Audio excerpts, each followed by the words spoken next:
પ્રોજેક્ટનું નામ રેન અલાર્મ છે. આ પ્રોજેક્ટમાં વપરાતી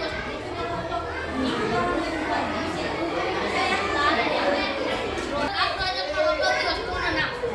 આ પ્રોજેક્ટમાં નવું બેટરી, સ્વિચ, બ્લેડ, બે બ્લેડ, રંગીન કાગળ, પછી ઊંઠું, બજાર વગેરે વપરાતી વસ્તુઓ છે. આને કરવા માટે પહેલા અમે એક ઊંઠું લીધું. ઊંઠાની મદદથી અમે આ ઘરની બનાવટ કરી અને તેના ઉપર જમીન કાગળ બાંધ્યું. પછી અમે એક પાઇપ મૂકી અને પાઇપને આના ઉપર સર્કિટને ચોંટાડીને એના ઉપર બે પ્લેટ મૂકી અને તેનું કનેક્શન આ સ્વિચ સાથે કર્યું અને એકનું કનેક્શન આ બજાર સાથે કર્યું અને તેમાંની એક વારનું કનેક્શન બેટરી સાથે કર્યું, નાનું કનેક્શન બેટરી સાથે કર્યું, જેથી આપણે ચાલુ કરવી પાણી.